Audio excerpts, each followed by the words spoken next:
terminé les boys. Saison terminée. Savard a pris sa retraite. Bon, c'est ça. Qu'est-ce qu'il y a d'autre à vous dire? La saison 2024-2025 du Canadien de Montréal a pris fin, pris fin hier soir à Washington lors du 5e match de leur série face aux Caps. Ils ont perdu par la marque de 4-1. Alors, le Canadien est éliminé. Une série où, on va revenir au mois de septembre, le Canadien a annoncé, a laissé ça clair que nous a laissé envisager que leur objectif premier pour la saison, c'était d'être dans le mix, se battre pour les séries. Même s'il y a plusieurs qui croyaient que le Canadien poussait ça un peu trop loin ou que c'était un objectif irréaliste. Ben, tu sais, puis ces détracteurs-là, ils avaient raison après 2 mois. Le Canadien était la pire équipe de la LNH le 1er décembre, la deuxième pire équipe. Bon, il était dans la cave, il s'en allait nulle part. Ça s'annonçait pour, encore une fois, une année misérable, un autre choix top 3, top 5. Mais là, Patrick Laine qui revient de sa blessure qu'il a subie au camp d'entraînement, j'oublie de vous mentionner ça. C'était une des raisons pour laquelle il y avait du monde quand même qui croyait que le Canadien pouvait faire les séries. Mais quand il s'est blessé au camp d'entraînement, pas mal tout le monde jetait la serviette puis croyait que les chances de faire les séries c'était quasi nul. Il est revenu, il a scoré plusieurs gros buts en avantage numérique. Le Canadien a commencé une belle séquence, puis ça a renforcé avec l'acquisition d'Alexandre Carrier à mi-décembre contre Justin Barron, qui était un jeune défenseur qui peinait à s'établir et avoir un impact dans l'équipe. Carrier qui est un défenseur expérimenté à Nashville, et juste 28 ans. Puis il a été un excellent fit à Montréal sur le top 4 du Canadien. Puis le Canadien, à partir de ce moment-là, après les fêtes, c'était la meilleure équipe de la Ligue nationale de hockey pour à peu près 1 mois. Alors il semblait quasiment que le Canadien, c'était quasiment imbattable jusqu'à temps que, à peu près à 1-2 semaines avant la pause des 4 nations, les Canadiens ont commencé à avoir une petite baisse de régime, entre autres à cause, je pense, de la fatigue des joueurs qui, tu sais, mettons comme Lane Hudson, qui était à sa première saison complète dans la LNH. Il semblait frapper le mur pour les recrues, là, tu sais. Mais, tu sais, ils se sont reposés. Puis ils sont revenus plus fort après la pause des 4 nations. Une belle séquence de victoires. Puis ça a forcé Kent Hughes qui s'apprêtait à être vendeur à date limite. Vendre des gars comme Dvorak, comme Jake Evans, comme Yoel Armia, comme David Savard peut-être. Ben, Suzuki qui lui a dit au retour de la pause, mais qui voulait garder l'équipe intacte, mais Kent Hughes il a dit spécifiquement gagne et on va changer d'idée. Puis c'est exactement ça qui s'est passé. Le Canadien a décidé de ne pas vendre. Ils n'ont pas décidé d'acheter. Ils ont décidé juste de garder l'équipe intacte pour pouvoir faire les séries. Puis ben, au moins faire une poussée, être dans le mix jusqu'à la toute fin, jouer des matchs significatifs jusqu'à la toute fin. Le Canadien a maintenu. Ils ont connu une petite baisse de régime, je dirais. Il y a eu une semaine difficile, genre à Saint-Louis, Philadelphie, Caroline. Puis ça s'annonçait être une fin de saison peut-être difficile, que l'équipe finalement allait frapper un mur, puis que c'était pas mal fini. Mais là, après ça, ils ont gagné 6 games de suite. Ils ont battu les Panthers 2 fois sur cette séquence-là. Puis, Goulet est revenu aussi. Ça a aidé beaucoup. Sauf que, puis il n'y a pas tant de monde qui ont parlé de ça. Mais pour moi, le fait qu'ils ont sorti Goulet, ils ont rentré Goulet dans l'alignement, puis ils ont sorti Herbert Xhekaj à la place de Jayden Struble. Même si Struble jouait mieux que Xhekaj pendant ce temps-là, je pense que le fait que Xhekaj, qui est un joueur respecté à travers la ligue, qui est craint, ben, les équipes ils ont pris plus de liberté, puis c'est prouvé dans les statistiques que c'est effectivement vrai que les autres équipes frappent plus les joueurs du Canadien quand Xhekaj n'est pas là, comparé à quand il est là. Alors, ça, c'est ça a fait mal. Puis à la fin, je pense que les joueurs se sont fatigués aussi. Mais ils étaient fatigués, je veux dire. Il y avait, je pense qu'à la fin de la séquence de ces victoires, pas mal tout le monde s'attendait à ce qu'ils allaient faire les séries. C'est une question de temps. Mais là, ils ont perdu à Ottawa, ils ont perdu à Toronto. Ensuite, Demidov, la nouvelle a sorti que Demidov allait joindre l'équipe pour les séries éliminatoires. Ça, c'était incroyable. L'ambiance a amené l'excitation dans la ville, dans la province. parmi tous les partisans du Canadien à travers le monde. C'était une nouvelle excitante, une énorme nouvelle. Puis il a joué son premier match à Montréal face aux Blackhawks de Chicago. J'y étais en passant. J'ai fait une vidéo, vous pouvez aller la checker tantôt. Ou juste après la vidéo, là, ça serait bien le fun. Je serais très content si vous faites ça. Ben, c'est à vous de choisir en passant. Bon, ben, anyway, Demidov qui a joué son premier match face aux Blackhawks. Un but, une passe, mais ils ont perdu la game. C'est les 2 premiers buts du match auquel Demidov a participé. Puis le Canadien a trouvé une façon de perdre cette game-là. Encore, la pression commençait, puis le Canadien commençait à sentir de la pression. Il jouait plus nerveusement. Mais heureusement, ils ont été capables de finalement faire les séries face aux Hurricanes, le dernier match de la saison. Alors ça, c'était quand même un gros pas vers l'avant. Et ça a permis de respirer un peu plus en battant les Hurricanes, même si les Hurricanes ont reposé plusieurs de leurs bons joueurs. Là, le Canadien a confirmé sa place avec cette victoire-là, évidemment, et affrontait les Capitals de Washington, l'équipe qui a fini en tête de l'association Est. Un gros défi, beaucoup de gros gabarits, des joueurs robustes, Wilson, Ovechkin, Dubois, Protas, ben, il était blessé. C'était un méchant défi pour le Canadien. Dans le premier match, un match d'un but, ils perdent en prolongation 3-2 alors qu'ils revenaient de l'arrière de 2-0 en troisième période. Alors un bel effort, ça montrait le caractère de l'équipe. Deuxième match, un autre match relativement serré. Pour moi, Washington c'était une game plus à l'avantage des Caps, cependant. Mais les Capitals ont réussi à l'emporter 3-1. Mais encore une fois, c'était un 3-1 avec un filet désert, alors 2-1 en réalité. Le troisième match, domination totale du Canadien, leur premier match à Montréal, devant une foule pleine en série éliminatoire depuis 2017. Une victoire de 6-3. Puis dans cette game-là, malheureusement, Montembeault qui a quitté. On ne sait pas trop ce qui s'est passé. Là, on va probablement l'annoncer demain au bilan de fin de saison du Canadien de Montréal. Alors vendredi, le 2 mai. Mais on va espérer que c'était pas trop grave, que probablement pas. Là. Je ne sais pas s'il aurait revenu, si le Canadien aurait continué de jouer ou non. Mais on va espérer que ce ne soit pas une blessure à long terme qui va lui empêcher de jouer l'année prochaine ou de performer à sa hauteur, mais qu'on le connaît. Puis dans cette game-là aussi, Logan Thompson qui semblait avec sa carrière quasiment avec la mise en échec, pas la mise en échec, mais Strome qui a tenté de revenir. Puis malheureusement, il est rentré dans son gardien, puis on pensait quasiment que sa carrière était terminée. Puis contre toute attente, Thompson est revenu pour le match numéro 4. Contre toute attente. Alors dans le quatrième match, alors qu'on s'attendait à une confrontation Dobech-Lindgren, mais c'était Dobech-Thompson. Puis dans cette game-là, Washington ont vraiment rebondi après la performance pas mal humiliante du match d'avant. Alors le Canadien a perdu 5-2. Il y avait une avance en troisième période, malheureusement. Demidov a contribué sur 2 buts en avantage numérique du Canadien. Alors toute une performance pour sa part. Alors on se retrouve dans une série à 3-1. Et là, le 5e match hier soir. Une game où le Canadien a quand même bien commencé. Ils n'ont pas été très opportunistes. Les Capitals l'ont été cependant. Joe Bell a quand même fait des gros arrêts en attendant aussi. C'était pas juste qu'il était faible. Il a été très très bon, mais Thompson a été meilleur. Et on perdait 3-0. On a quand même eu une poussée en troisième. Encore une fois, pas capable de concrétiser. Et un autre but en filet désert. Alors, c'est 4 buts, je pense, dans toute la série pour Washington dans un filet désert. Le Canadien, quand même, malgré tout, peut sortir la tête haute. Encore une fois, je pense que c'est la plus jeune équipe de tous les temps, ou depuis les années 70 en tout cas, à faire les séries éliminatoires. Alors c'est quand même quelque chose, tout un accomplissement pour cette équipe-là. Malgré ça, malgré le fait aussi qu'il y avait beaucoup de trous dans l'alignement, on peut passer à un centre de deuxième trio, peut-être un autre allié de puissance ou d'autres joueurs à gros gabarit à l'attaque. Et aussi en défense, on a quand même des petits défenseurs comme Hudson, Carrier, qui ont des gros rôles. Alors, malgré tous ces trous dans l'alignement, toutes ces faiblesses, on a quand même réussi à faire les séries et à quand même rendre le premier tour, la première série assez compétitive et intéressante et quand même donner une bonne opposition aux Capitals. Alors, on a de quoi être fiers.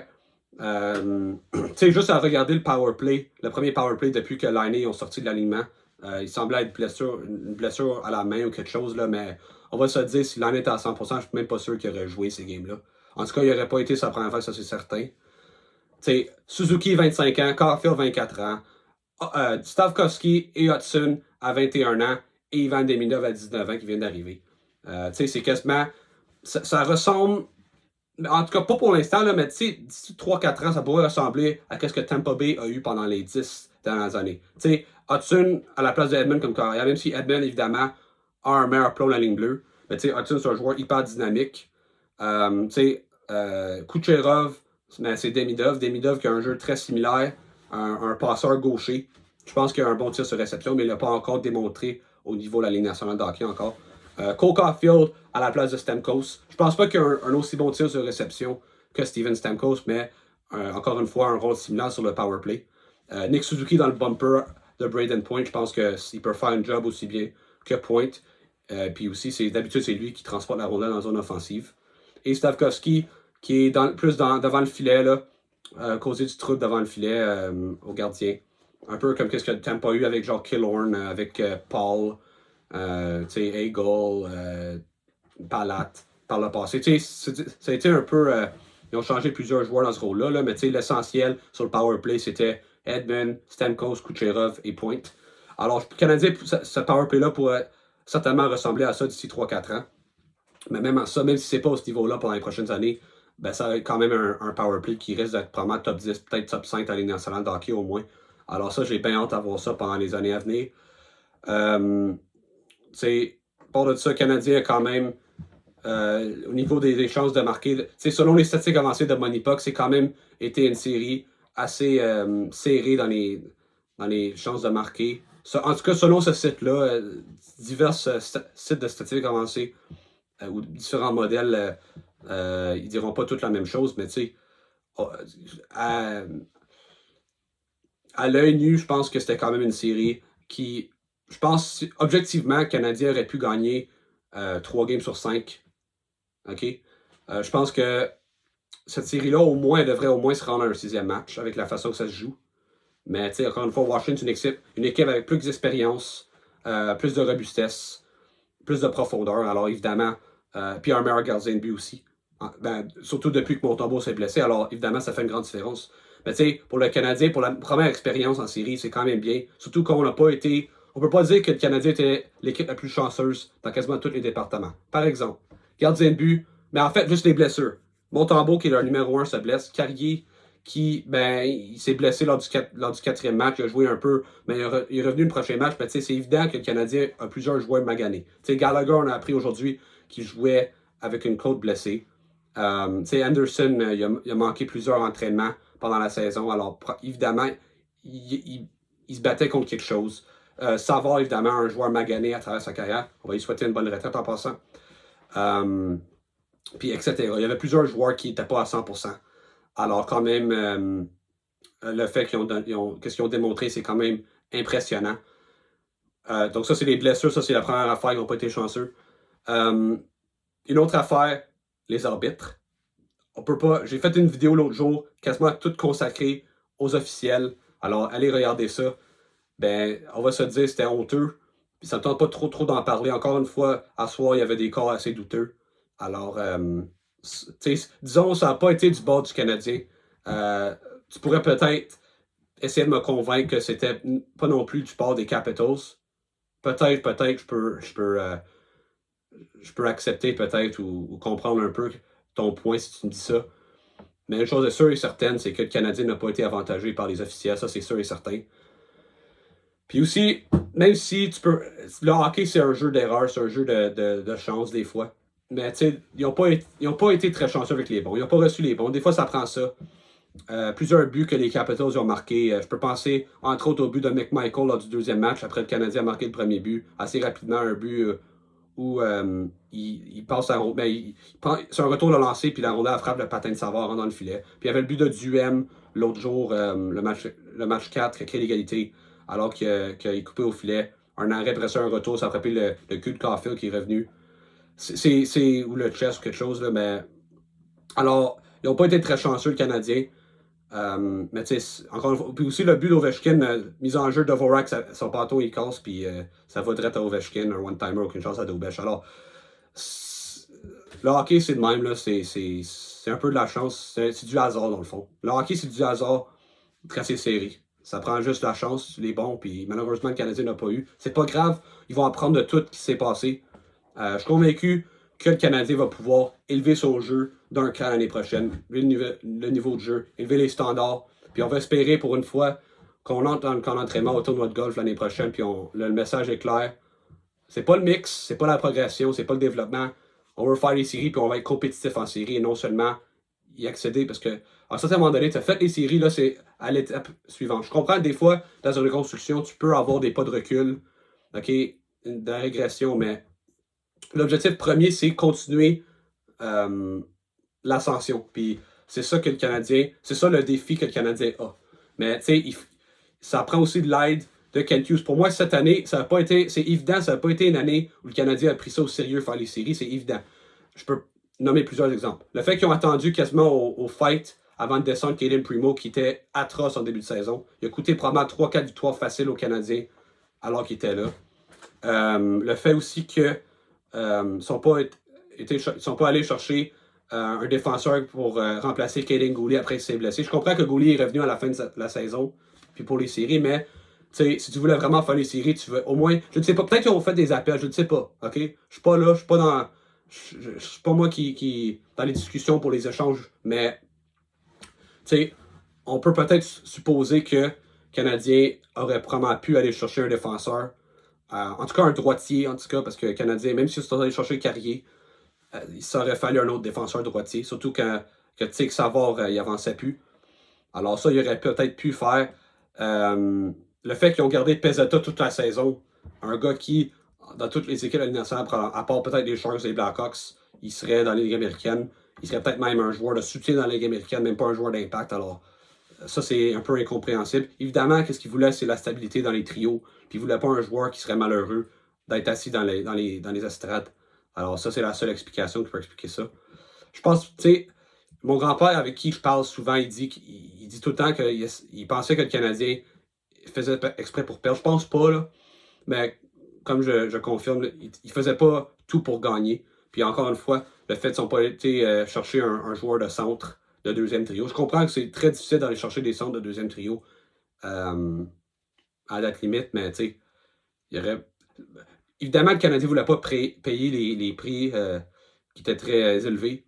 Puis c'est normal, c'est une équipe quand même en reconstruction qui n'était pas garantie de faire les séries jusqu'à toute fin. Alors, ils ont été prudents. Mais je suis convaincu que cet été, le Canadien va être agressif. Ils vont vouloir améliorer l'équipe. Je suis convaincu. C'est temps de passer à la prochaine étape. C'est temps de faire des coups de circuit. Finir les projets là, comme à la Dock à Newark. Puis c'est temps vraiment de chercher un vrai joueur d'impact que tu sais à 100% qu'il va avoir un impact immédiat et qui va permettre à l'équipe de passer à une autre étape, de progresser au classement de façon significative, de peut-être pouvoir passer la première ronde ou quelque chose, aller sur une run en série l'année prochaine. Il y a du travail à faire, puis, mais tu sais, c'est faisable. Puis j'aime mieux en tout cas, au moins on sait que le noyau qu'on a est capable de faire le travail. C'est là, c'est juste l'encadrer. Ajouter plus de gabarit, on a vu, c'est des leçons. Je pense le fait qu'on a fait les séries aussi, ça aide beaucoup à l'évaluation des effectifs. Ça permet aussi, comme je dis, de voir quels joueurs sont capables de bien performer en série et quels joueurs ont plus de misère. Ben là, tu prends les décisions par rapport à ça. Parce qu'à la fin de la journée, tu ne bâtis pas une équipe pour être une bonne équipe en saison régulière, tu bâtis une équipe pour gagner la Coupe Stanley un jour. Puis le Canadien a besoin de prendre ça en considération. Alors ça va être très intéressant à suivre. Mais je pense que c'est vraiment l'année pour les réponses, pour savoir est-ce qu'on a un deuxième centre dans notre organisation. Pour moi, on n'a pas. Peut-être Michael Age à long terme, mais ça risque de prendre genre 2-3 ans minimum avant qu'il devienne ce joueur-là. Peut-être plus même. Alors, la réponse est non. Il faut en aller chercher un. Kirby Dach, c'était pas la solution. Newark non plus. Est-ce qu'on a. Évidemment, on a notre défenseur numéro 1 en Leonard, ça c'est sûr et certain. On a notre centre numéro 1 Nick Suzuki. On a notre premier trio avec Suzuki, avec Slavkovski et Caulfield. Je pense qu'on a notre numéro 1, au moins pour les 3-4 prochaines années avec Montembeault, avant que Fowler soit vraiment prêt à prendre ce rôle-là. Alors, on a vraiment beaucoup de pièces, mais le centre de deuxième trio, il n'y a aucune équipe dans la Ligue nationale qui serait capable d'aller sur une run en série, faire du dommage sans un centre de deuxième trio. Alors, c'est vraiment la priorité numéro 1 pour Kent Hughes. Et on va en parler dans des prochaines vidéos vraiment axées sur l'été du Canadien. Je vais vraiment faire une vidéo, je vais faire genre un genre de plan. Qu'est-ce que je ferais à sa place? Alors, restez là pour voir ça, parce que j'ai plusieurs bonnes idées, puis je pense que ça pourrait vraiment faire vraiment être quelque chose qui pourrait vraiment amener l'équipe à un autre niveau. Alors, manquez pas ça. Ouais, ça m'a fin à ma vidéo. Laissez-moi dans mes commentaires. Est-ce que vous êtes déçus? Est-ce que vous êtes fan de votre équipe? Comment vous vous sentez dans le fond de cette élimination hâtive du Canadien? Est-ce que vous croyez que le Canadien, l'année prochaine, va pouvoir progresser et amener ça à un autre niveau, où ils vont stagner, où ils vont regresser, puis peut-être rater les séries l'année prochaine? Alors dites-moi ça dans les commentaires. N'oubliez pas de liker, de vous abonner à ma chaîne YouTube. Et on se voit à la prochaine saison. En tout cas pour les réactions d'après-match. Puis, pas la dernière fois qu'on va se voir, ça c'est certain. Alors, stay tuned, comme on dit.